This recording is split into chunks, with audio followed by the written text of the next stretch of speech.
നിക്കാഹ് കഴിച്ചാൽ സമാധാനത്തിൽ നിങ്ങളുടെ ഭാര്യ എന്നുള്ള ഒരു നിലയിൽ എനിക്ക് ജീവിക്കാം. ഇത് ഈ ഭർത്താവില്ലാത്ത ഒരു സ്ത്രീ എന്ന് പറയുന്ന ആ ഒരു പേരുണ്ടല്ലോ, അതെനിക്ക് കേട്ട് മടുത്ത്. പൈസയ്ക്ക് വേണ്ടിയിട്ട് ഒരാളെ സ്നേഹിക്കുന്ന സ്വഭാവം എനിക്കില്ല. നിങ്ങളെ പൈസ കണ്ടിട്ടാണ് ഞാൻ സ്നേഹിക്കുന്നത് നിങ്ങൾ പറയരുത്. ഞാൻ ഇതുവരെ മെഹർ വരെയൊക്കെ ഞാൻ പോയി അന്വേഷിച്ച് എത്തിയിട്ടുണ്ടെങ്കിൽ നിങ്ങൾ ഞാൻ കല്യാണം കഴിക്കാൻ വേണ്ടിയിട്ട് തന്നെയാണ്. ലോക്കറ്റ് അടിക്കാൻ കൊടുക്കുന്നുണ്ട്, അതിന് ഒരു 11,000 അഡ്വാൻസ് ചെയ്യണം ഇന്നത്തെ റേറ്റിന്. ഞാൻ അതല്ല ചോദിച്ചത്, നിങ്ങൾ അവിടെ നിന്ന് നാട്ടിലേക്ക് എപ്പോഴും വരാം? അടുത്ത മാസം വരുമോ? അടുത്ത മാസം വരികയാണെന്നുണ്ടെങ്കിൽ നിക്കാഹിന്റെ കാര്യങ്ങൾ നോക്കാനാണ്. ഹലോ ചങ്ങായിമാരെ, സാജിദ ഷാജി എന്ന് പറയുന്ന വിഷയത്തിൽ അല്ലെങ്കിൽ ആ ലേഡിയുടെ കല്യാണവും മെഹറും ആ വിഷയത്തിലുള്ള അവസാന വീഡിയോ ആണ് ഈ ചെയ്യുന്നത്. ഈ വീഡിയോ ഇപ്പോൾ ചെയ്യാൻ കാരണമായെന്ന് വെച്ചാൽ ഇതുവരെ സാജിദ ഷാജിയുടെ വിഷയത്തിൽ ഞാൻ ചെയ്ത വീഡിയോയും അതിനെ ഫോളോ ചെയ്തിരുന്ന ചിലർ പറഞ്ഞതുകൊണ്ട് മാത്രം ചെയ്യുന്നതാണ്. ഇനി ഇത് പൈസക്ക് വേണ്ടിയാണ് എന്ന് ചിന്തിക്കുന്നുണ്ടെങ്കിൽ ഞാൻ വേണമെങ്കിൽ മോണിറ്റേഷൻ ഓഫ് ചെയ്തിടുന്നതായിരിക്കും. ഓക്കെ, ഇനി വിഷയത്തെക്കുറിച്ച് പറയുകയാണെങ്കിൽ ഇപ്പോൾ ആദ്യം തന്നെ കേട്ടത് സൂഫി സഫർ എന്ന് പറയുന്ന മീഡിയ യൂട്യൂബ് ചാനലിൽ ഈ പറയുന്ന സാജിദയുടെ വോയിസുകൾ ഒരുപാട് അയാൾ പുറത്തു വിട്ടിട്ടുണ്ട്. സത്യം പറഞ്ഞാൽ സാജിദ വിശ്വസിക്കുകയും അവസാനം സാജിദ ചതിക്കുകയും ചെയ്ത ഒരു വ്യക്തിയാണ് ഈ സൂഫി സഫർ എന്ന് പറയുന്ന ആ യൂട്യൂബ് ചാനലിലുള്ള വ്യക്തി. ആ വ്യക്തി ഈ പറയുന്ന സാജിദക്കെതിരെ വീഡിയോ ചെയ്തവർ അല്ലെങ്കിൽ സാജിദയെ പറ്റി വീഡിയോ ചെയ്തവരുടെയൊക്കെ കമന്റ് ബോക്സിൽ വളരെ മോശമായ രീതിയിൽ അവർ ചെന്ന് കമന്റ് ചെയ്യുകയും അതിനോട് അനുബന്ധിച്ചിട്ട് സാജിദക്കെതിരെ അവർ വീണ്ടും വീണ്ടും വീഡിയോ ചെയ്യുകയും ചെയ്തിരുന്നു. അതിന് ഉദാഹരണമാണ് ഇസിയ വ്ളോഗ്സ് ആവട്ടെ, അല്ലെങ്കിൽ ഈ പറയുന്ന മലപ്പുറം ആരിഫ എന്ന് പറയുന്ന ലേഡി ആവട്ടെ, ഇവരുടെയൊക്കെ ചാനലിന്റെ അല്ലെങ്കിൽ ഇവരുടെയൊക്കെ കമന്റ് ബോക്സിൽ ചെന്നിട്ട് ഈ പറയുന്ന സൂഫി സഫർ എന്ന് പറയുന്ന ആ വ്യക്തി അതിൽ മോശമായ കമന്റുകളൊക്കെ രേഖപ്പെടുത്തിയിരുന്നു. പല ഫേക്ക് നെയിമിലടക്കം ഈ വ്യക്തി കമന്റുകൾ രേഖപ്പെടുത്തിയെന്നാണ് കേൾക്കാൻ കഴിഞ്ഞത്. ഇനി സാജിദയുടെ വിഷയം എടുക്കുകയാണെങ്കിൽ എന്തുകൊണ്ടാണ് ഇന്ന് ഈ വിഷയത്തിൽ അവസാനമായിട്ട് ഒരു വീഡിയോ കൂടി ചെയ്യാൻ എൻ്റെ പ്രേക്ഷകർ അല്ലെങ്കിൽ എന്നെ ഇഷ്ടപ്പെടുന്നവർ, ഞാൻ ചെയ്ത വീഡിയോയെ ഫോളോ ചെയ്യുന്നവർ എന്നോട് ആവശ്യപ്പെട്ടതെന്ന് ചോദിച്ചു കഴിഞ്ഞാൽ, ഇത്ര ദിവസം സംസാരിച്ചിരുന്നത് സാജിദയുടെ കല്യാണം കഴിഞ്ഞു, നിക്കാഹ് കഴിഞ്ഞു, അതേപോലെ തന്നെ സാജിദയുടെ 26 വയസ്സുള്ള ആ ഇപ്പോഴത്തെ പുതിയ ഭർത്താവുമായിട്ട് കറങ്ങാൻ പോയി, വയനാട്ടിൽ കറങ്ങി, ആ ചെക്കൻ്റെ കുടുംബത്തിൽ നിന്നും ആ ചെക്കനെ പിരിച്ചു, അങ്ങനെയുള്ള പല വിഷയങ്ങളാണ് ഇപ്പോൾ ഈ സാജിദയോട് ബന്ധപ്പെട്ട് സോഷ്യൽ മീഡിയയിൽ കണ്ടിരുന്നത്. എന്നാൽ ഇന്ന് സാജിദ പറയുന്നു, ഞാൻ ഇതെല്ലാം പറഞ്ഞത് കള്ളമാണ്, എൻ്റെ നിക്കാഹ് കഴിഞ്ഞിട്ടില്ല. ഈ പറയുന്ന പയ്യൻ 26 വയസ്സുള്ള പയ്യൻ വെറും ഫ്രണ്ട് മാത്രമാണ്. വയനാട്ടിൽ എൻ്റെ ഫ്രണ്ടായ ആ പയ്യൻ്റെ കൂട്ടുകാരുടെയും കൂടെ കറങ്ങാൻ വേണ്ടി പോയതാണ്, അല്ലാതെ കല്യാണം കഴിയുകയോ ഹണിമൂൺ ആഘോഷിക്കുകയോ റൂം എടുത്തിട്ട് വികാരങ്ങൾ തീർക്കുകയോ ചെയ്തതല്ല എന്ന് സാജിദ് ഇപ്പോൾ എന്ന് പറയുന്നു. സത്യത്തിൽ ഇപ്പോൾ ആരാണ് പൊട്ടനായിരിക്കുന്നത്, സാജിദയാണോ അതോ കേട്ടിരുന്ന നമ്മളാണോ?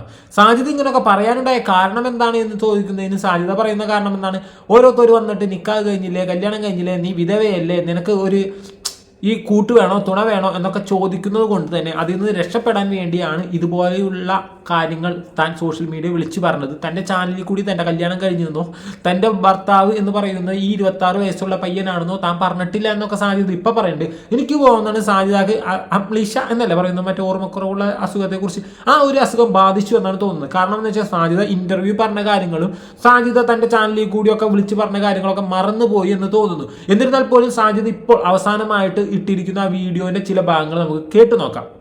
എന്താന്ന് വെച്ചാൽ ഒരു കാര്യം പറയാൻ വേണ്ടി വന്നതാണ്. കുറേ പേര് എൻ്റെ കല്യാണം കഴിഞ്ഞു എന്നുള്ള ഒരു വീഡിയോസ് എടുത്തിട്ട് ഇങ്ങനെ പറയുന്നുണ്ട്. ഞാൻ ഇന്റർവ്യൂവിൽ പറഞ്ഞിട്ടുണ്ടായിരുന്നു ബാക്കിയുള്ള കാര്യങ്ങളും. പക്ഷേ ഞാൻ എൻ്റെ യൂട്യൂബ് ചാനലിലോ ഇന്റർവ്യൂവിലോ ഏതാ ചെറുക്കൻ എന്താണോ ഏതാണെന്ന് ഞാൻ പറഞ്ഞിട്ടില്ല. അപ്പോൾ അതിനെക്കുറിച്ച് കുറച്ച് പറയാനാണ് ഞാൻ വന്നത്. എന്താണെന്ന് പറയാന്ന് വെച്ചാൽ, മെയിനായിട്ട് ഞാൻ എൻ്റെ കല്യാണം കഴിഞ്ഞ ചെറുക്കൻ ഇതാണ് എന്ന് പറഞ്ഞിട്ട് ഞാൻ എൻ്റെ യൂട്യൂബ് ചാനലിൽ ഇട്ടിട്ടില്ല ഇന്നയാളെ. പിന്നെ ഞാനൊരു ഷോർട്ട് വീഡിയോ ഇട്ടിട്ടുണ്ടായിരുന്നു. ഞാനും എൻ്റെ ഫ്രണ്ട്സും കൂടി വയനാട്ടിലും ബാക്കിയുള്ള സ്ഥലത്തും ഇങ്ങനെ ഞങ്ങൾ കറങ്ങാൻ പോയ സ്ഥലത്ത്, ഒരു ടൂറ് പോലെ പോയ സ്ഥലത്തെ വീഡിയോസ് എടുത്തിട്ട് ഞാൻ അപ്ലോഡ് ചെയ്തിട്ടുണ്ടായിരുന്നു. അത് കുറച്ച് പേരെടുത്തിട്ട് ഇങ്ങനെയുള്ള കാര്യങ്ങൾ, ഇതാണ് ഷാജിദാൻ്റെ ചെറുക്കൻ, അത് മെയിനായിട്ട് എടുത്തിട്ട് ചാനൽ സൂഫി സഫർ ഇസ്ലാമിക് ചാനലുണ്ടല്ലോ, അവരാണ് എടുത്തിട്ടത് ഷോർട്ട് വീഡിയോ. അതിൻ്റെ ഷോർട്ട് എടുത്തിട്ടിട്ട് പറഞ്ഞിട്ടാണ് ചെയ്തത്. കാരണം അതിൻ്റെ ആവശ്യമില്ല. ഞാനിപ്പോൾ ഇവിടെ ഉള്ളത് എറണാകുളത്ത് കൊച്ചിയിലാണ്, ഒരു ഇൻ്റർവ്യൂവിന് വേണ്ടി വന്നതാണ്. പിന്നെ എന്താ പറയുക, ഞാൻ എൻ്റെ യൂട്യൂബ് ചാനലിൽ ഇന്ന ചെറുക്കനാണ് ഇന്ന സ്ഥലത്താണെന്ന് ഞാൻ ഒരിക്കലും പറയുന്നില്ല. കാരണം പറയേണ്ട അങ്ങനെ ആ യൂട്യൂബിൽ നമ്മൾ ഷോർട്സ് ഇട്ടതിലത്തെ ചെറുക്കനാണ്, അതിൽ കാണുന്ന ആളാണ് ഞാൻ കല്യാണം കഴിച്ചതെന്ന് ഒരിക്കലും ഞാൻ പറഞ്ഞിട്ടില്ല. വേറെ കുറേ ചാനൽ ആര് എടുത്തിട്ടതാണ്. സത്യത്തിൽ എനിക്ക് പറയാനുള്ളത്, ഞാൻ കല്യാണമേ കഴിച്ചിട്ടില്ല. ഒന്നാമത്തെ കാര്യം, ഞാൻ കല്യാണം കഴിച്ചിട്ടില്ല. പിന്നെ കല്യാണം കഴിച്ചു എന്ന് പറയാനുള്ള സാഹചര്യം എനിക്ക് ഒരുപാട് എന്താ പറയുക ശല്യങ്ങളുണ്ടായിരുന്നു. കാരണം എനിക്ക് സോഷ്യൽ മീഡിയയിൽ ഞാൻ എൻ്റെ നമ്പറും കാര്യങ്ങളൊക്കെ കൊടുത്തതിന് ശേഷം കല്യാണം കഴിക്കണം പറഞ്ഞിട്ട് ഒരുപാട് ശല്യങ്ങൾ എനിക്ക് വന്നിട്ടുണ്ടായിരുന്നു, കോൾസും കാര്യങ്ങളും. എത്ര പറഞ്ഞിട്ട് മനസ്സിലാവാത്ത കുറച്ച് പേരുണ്ടായിരുന്നു. അപ്പം എനിക്ക് അവർക്കൊരു പിന്നെ ഒരുപാട് സത്യം പറഞ്ഞാൽ പണപ്പിരിവിന് വേണ്ടി കൊടുത്തിരുന്ന ഫോൺ നമ്പറിൽ ഒരുപാട് പേര് കല്യാണം കഴിക്കാൻ ആഗ്രഹവുമായി സാജിദാനെ വിളിച്ചത് കൊണ്ട് അവരുടെ വായ അടപ്പിക്കാൻ വേണ്ടി തന്റെ നിക്കാഹ് കഴിഞ്ഞ് എന്ന് സാജിദ പറഞ്ഞതാണ് എന്നാണ് ഇപ്പൊ സാജിദ പറഞ്ഞു വെക്കുന്നത്. പക്ഷെ സാജിദ കൊടുത്ത ഇപ്പൊ ഈ പറയുന്ന ചവറ് പോലെ ഇന്റർവ്യൂ കൊടുക്കുന്നുണ്ട്. ഈ ഇന്റർവ്യൂലൊക്കെ സാജിദ പറഞ്ഞിട്ടുണ്ടായിരുന്നു, ഞാനിങ്ങനെ ഒരു പയ്യനായിട്ട് വിവാഹം കഴിച്ചു എന്നും ആ പയ്യന് 26 വയസ്സുള്ളൂ എന്നും ആ പയ്യന്റെ വീട്ടുകാരറിയാതെ ആ പയ്യന്റെയോ സാജിദയുടെ മഹലിൽ പെടാതെ മറ്റൊരു സ്ഥലത്ത് പോയി നിക്കാഹ് ചെയ്തു എന്നും ഈ പയ്യന്റെ കൂടെ വയനാട്ടിൽ കറങ്ങാൻ പോയി എന്നും അതിനുശേഷം എടുത്ത റീല് അഥവാ അതിനുശേഷം എടുത്ത ഷോർട്സ് ആണ് തന്റെ ചാനലിൽ കൂടി താൻ ഷെയർ ചെയ്തതെന്നും അതേപോലെ തന്നെ ഈ പയ്യൻ തന്റെ വീട്ടിൽ വന്നിട്ടുണ്ടെന്നും വേറെ സ്ഥലത്ത് റൂം എടുത്തിട്ട് താനും പയ്യനും തന്റെ വികാരങ്ങൾ തീർത്തു എന്നൊക്കെ സാജിദ തന്നെ പറഞ്ഞിട്ടില്ലേ. ഇത് സാജിദ പറഞ്ഞ കാര്യങ്ങളാണ് പല ഇന്റർവ്യൂവിലും, അല്ലാതെ മറ്റാരും പറഞ്ഞതെന്നല്ല. ഇന്നിപ്പോ സാജിദ പയ്യന്റെ ജീവിതത്തെക്കുറിച്ച് ചിന്തിക്കുന്നുണ്ട്. മുമ്പേ ചിന്തിച്ചാൽ പോലെയായിരുന്നു ഈ വിഷയത്തെക്കുറിച്ച്. ഇത്രയും എത്തിച്ചിട്ട് സത്യമാണ് സാജിദയുടെ പിടി വിട്ടുപോയി. ഇപ്പം ഞാനും ഈ പറയുന്ന സിയ വ്ളോഗ്സിലെ ഫൗസിയൊക്കെ സംസാരിക്കുന്ന സമയത്ത് പറഞ്ഞിരുന്നു, ഇതൊക്കെ വെറും ഒരു തട്ടിക്കൂട്ടാണ്, അല്ലെങ്കിൽ ഒരു പറച്ചിലാണ്. നിക്കാഹ് കഴിഞ്ഞു എന്നും മെഹർ കിട്ടിയെന്നൊക്കെ വെറും സാജിദയുടെ ഒരു കള്ളം പറച്ചിലാണ്. സാജിദ കല്യാണം കഴിഞ്ഞിട്ടില്ലെന്നുള്ള ഞങ്ങൾ അപ്പോഴേ സംസാരിച്ചൊരു വിഷയമായിരുന്നു. കാരണം എന്താ വെച്ചാൽ ഈ കാണിക്കുന്ന കാട്ടായങ്ങളൊക്കെ കാണുമ്പോൾ ഒരാൾക്കും വിശ്വാസമാവുന്നില്ല. പക്ഷേ ഈ കാണുന്ന എല്ലാ ഇന്റർവ്യൂവിലും സാജിദ തന്നെ നടന്ന് പറയുകയാണ്, ഞാൻ കല്യാണം കഴിച്ചു, ഞാൻ കല്യാണം കഴിച്ചു, ഞാൻ കല്യാണം കഴിച്ചു എന്ന്. ഇപ്പം വന്നിട്ട് പറയുന്നത് സാജിദ തന്നെ ഞാൻ കല്യാണം കഴിച്ചിരുന്നു. അപ്പോൾ ഏതാ വിശ്വസിക്കേണ്ടത്? ഇപ്പം ഇങ്ങനെ നടന്ന് പറയുന്ന സാജിദ ഒന്ന് ചിന്തിക്കണം. തനിക്കൊരു 5 മക്കളുണ്ട്, അവർക്ക് ഭാവി ഉണ്ടെന്നുള്ളത്. തൻ്റെ ജീവിതവും തൻ്റെ ഭാവിയും പോയി. ഇനി അതിനെക്കുറിച്ച് ചിന്തിക്കാൻ വേണ്ട. കാരണം സാജിദ ഇനി എന്ത് പറഞ്ഞാലും ആൾക്കാർ വിശ്വസിക്കാൻ പോകുന്നുണ്ടെന്ന് എനിക്ക് തോന്നുന്നില്ല. അതേപോലെ തന്നെ ഈ പറയുന്ന ഇപ്പം കേട്ടുകൊണ്ടിരിക്കുന്ന ചീത്തപ്പേര് ഇനി പോകുമെന്നും തോന്നുന്നില്ല. സാജിദയുടെ ഈ നാത്തൂമാരാവട്ടെ കെട്ടിയവൻ്റെ വീട്ടുകാരാവട്ടെ അവരൊക്കെ പറയുന്ന കാര്യങ്ങൾ സത്യമാണെന്ന് സാജിദ തന്നെ അടിവരയിട്ട് തെളിയിക്കുകയും ചെയ്തിരിക്കുന്നു. പക്ഷേ ഈ പറയുന്ന 5 മക്കളില്ലേ, അവരെക്കുറിച്ചൊന്നും ചിന്തിക്കണ്ടേ?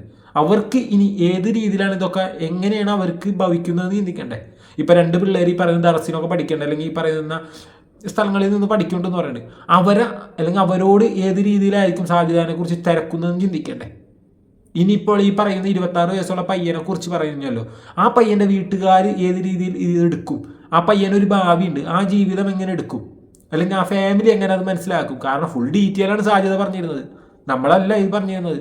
ദുബായിലുള്ളതാണെന്നും അതേപോലെ തന്നെ ഫ്രണ്ടാണെന്നും പയ്യൻ്റെ പേരും അതേപോലെ തന്നെ പയ്യൻ മൊബൈൽ ഷോപ്പ് നടത്തുന്നുണ്ടെന്നും സാജിദ ഇത്രയും കാര്യങ്ങൾ പറഞ്ഞപ്പോൾ തന്നെ ബാക്കിയുള്ള ആൾക്കാർ ഏതാണ് പയ്യനെ ഏതാണ് കാര്യങ്ങൾ ഫുൾ ഡീറ്റെയിൽ പുറത്തു വിട്ടു. ആ പയ്യൻ്റെ ഒരു ജീവിതം, പയ്യൻ്റെ ഒരു ഭാവി, അതൊന്ന് ചിന്തിച്ചു നോക്കിയേ. ഒരു എടുത്തുചാട്ടത്തിൽ ഒരു കുഴിയിലെടുത്ത് ചാടിയിട്ട് 2ാമത്തെ ചാട്ടത്തിൽ തിരിച്ചു കയറാൻ കഴിയില്ല എന്ന് സാജിദക്ക് മനസ്സിലാണ്ടാവും. സാജിദ ഈ പയ്യനെ കുറിച്ചും പറയണ്ടാവും, കേട്ടു നോക്കാം. എനിക്ക് എത്തിച്ചു. അപ്പോൾ എനിക്ക് പറയാനുള്ളത് എന്താണെന്ന് വെച്ചാൽ, എൻ്റെ കല്യാണം കഴിഞ്ഞിട്ടില്ല. കല്യാണം കഴിയാണ്ട് തന്നെ ഞാൻ കല്യാണം കഴിഞ്ഞു എന്ന് പറഞ്ഞതാണ്. പിന്നെ പറയാനുള്ളത് എന്താണെന്ന് വെച്ചാൽ, എൻ്റെ ചെറുക്കൻ ഇപ്പോൾ പറഞ്ഞുണ്ടാക്കിയത് സർഫലി കാസർഗോഡുള്ള ചെറുക്കനാണ്. അവനാണ് എന്നെ കല്യാണം കഴിച്ചതെന്നാണ്. പക്ഷെ ഞാൻ അവനെ കല്യാണം കഴിച്ചിട്ടൊന്നുമില്ല. അവൻ എൻ്റെ ഫ്രണ്ടാണ്. മെയിനായിട്ട് ഞങ്ങൾ കോഴിക്കോട് മറ്റേ വയനാടൊക്കെ പോയിട്ടുണ്ടായിരുന്നു. ഞങ്ങൾ ഫ്രണ്ട്സുകൾ തമ്മിൽ വീഡിയോ എടുക്കണ പോലെ എടുത്തിട്ടുണ്ടായിരുന്നു. അതിൻ്റെ കുറച്ച് ഷോർട്സ് വീഡിയോസാണ് ഞാൻ ഇട്ടത്. അല്ലാണ്ട് ഒരിക്കലും ഞാൻ അവനെ കല്യാണം കഴിച്ചു എന്നുള്ളൊരു വീഡിയോ ഞാൻ ഇട്ടിട്ടില്ല. പിന്നെ എന്തിനാണ് ഈ മെഹർ കാണിച്ചത്, താലി, അതിനൊക്കെ ഓരോ കാരണങ്ങളുണ്ട്. കാരണം ഓരോരുത്തരും ഓരോ പ്രശ്നങ്ങൾ, അല്ലെങ്കിൽ എനിക്ക് വരുന്ന ഫോൺ. സത്യമാണ്, സാജിദ ഒരു നാട്ടിൻപുറത്തുകാരി പോലെ എന്ന് വെച്ചാൽ പൊട്ടക്കളത്തിൽ കിടക്കുന്ന തവളയെ പോലെയായിരുന്നു. പുറം ലോകം കണ്ടിട്ടുണ്ടായില്ല. അതുകൊണ്ട് കാണിച്ചു കൂട്ടിയ കാട്ടായങ്ങൾ ഇന്ന് ഇതുവരെ എത്തിയിട്ടുണ്ട്. എന്തൊക്കെ രീതിയിലുള്ള വാർത്തകളായിട്ട് ഇപ്പം ഈ പയ്യനായിട്ടുള്ള കറങ്ങി എന്നുള്ളത് പയ്യൻ ഭർത്താവാണെന്നൊക്കെ സാജിദ തന്നെ പല ഇൻ്റർവ്യൂ പറഞ്ഞേക്കണാണ്. നാട്ടുകാർ എഴുതി പറഞ്ഞതൊന്നുമല്ല. സ്വയമേ കുഴിച്ച കുഴിയിൽ സ്വയമേ വീണ് അവസാനം അതിൻ്റെ മുകളിൽ മീസാങ്കല്ല് വെച്ച് സ്വയം മയ്യത്തായ ഒരു അവസ്ഥ ഒന്ന് ചിന്തിച്ചു നോക്കി. എന്തായാലും ഈ വിഷയത്തിൽ ഞാൻ വീഡിയോ ചെയ്യാൻ താല്പര്യപ്പെടുന്നില്ല. ഇനി ഈ വിഷയത്തിൽ ഇനി ഒന്നും ചെയ്യാനില്ല. സാജി ദ എൻഡ് എന്ന് പറയേണ്ട അവസ്ഥയാണ്. കാരണം കഴിഞ്ഞില്ലേ, ഇത്ര നാൾ കല്യാണം കഴിഞ്ഞു എന്ന് കുറേ വലിച്ചു നീട്ടി നോക്കി. ഇപ്പോൾ കല്യാണം കഴിഞ്ഞില്ല എന്ന് പറഞ്ഞിട്ട് വലിച്ചു നീട്ടുന്നു, അത്രേ ഉള്ളൂ. ഇനി ഈ വിഷയത്തിൽ ഇനി സാജിദക്കൊന്നും പറയാനില്ല എന്നാണ് പ്രതീക്ഷിക്കുന്നത്. സാജിദ ഇപ്പോൾ ഒരു ഇൻ്റർവ്യൂ കൊടുത്തു, കൊച്ചിയിലൊരു ഇൻ്റർവ്യൂ കൊടുത്തിട്ടുണ്ട്. ആ ഇൻ്റർവ്യൂവിൽ പറയുന്ന കല്യാണത്തെക്കുറിച്ചൊക്കെ പറഞ്ഞിട്ടുണ്ട്. ഇനി അതിലാരെങ്കിലും വീഡിയോ ചെയ്യുമോ എന്ന് എനിക്കറിയില്ല, ഞാൻ ചെയ്യുന്നില്ല. എന്നോട് ഈ കാര്യത്തെക്കുറിച്ച് സംസാരിച്ചതോടുകൂടെ എന്നേ പറയാനുള്ളൂ. ഇതോടെ ഈ വിഷയം ഞാൻ നിർത്തി. നിങ്ങൾക്ക് എല്ലാ കാര്യങ്ങളും മനസ്സിലായിട്ടുണ്ടാവുമെന്ന് പ്രതീക്ഷിക്കുന്നു. വരും ദിവസങ്ങൾ വരും വിഷയങ്ങളുമായി കാണാം. ഞാൻ ഇതിനു മുമ്പ് ഒരു വിഷയം ചെയ്തിട്ടുണ്ടായി, ഒരു കോപ്പി അടിച്ച് എന്ന് പറഞ്ഞിട്ട് ഒരു കുട്ടിയുടെ കാര്യം. ആ കുട്ടി ആത്മഹത്യ ചെയ്തതിന് കാരണം ആ കോളേജാണ്. അൽഹംദുലില്ലാഹ് അതിനെക്കുറിച്ച് ആരോ ഓർക്കുന്നുണ്ട്. അപ്പോൾ ആ കോളേജാണെന്ന് പറയുന്നുണ്ട്. അപ്പോൾ ഈ വിഷയത്തെക്കുറിച്ച് സോഷ്യൽ മീഡിയ ചർച്ച ചെയ്താൽ മാത്രമേ ആ ഫാമിലിക്ക് നീതി കിട്ടുള്ളൂ, ആ കുട്ടിയുടെ ആ ആത്മഹത്യയുടെ കാരണം വിവരങ്ങളും അറിയുകയുള്ളൂ. ഇനി മറ്റൊരു കുട്ടിക്ക് അതുപോലെയുള്ള അവസ്ഥ ഇല്ലാതിരിക്കുകയുള്ളൂ. അപ്പോൾ ആ വിഷയം ആ വീഡിയോ കാണുന്നവർ ഷെയർ ചെയ്യാൻ ശ്രമിക്കുക. വീഡിയോ സബ്സ്ക്രൈബ് ചെയ്തവർക്കും ലൈക്ക് ചെയ്തവർക്കും സപ്പോർട്ട് ചെയ്തവർക്കും വളരെ വലിയൊരു താങ്ക്സ് പറയുന്നു. Love you. Bye friends, bye for ever.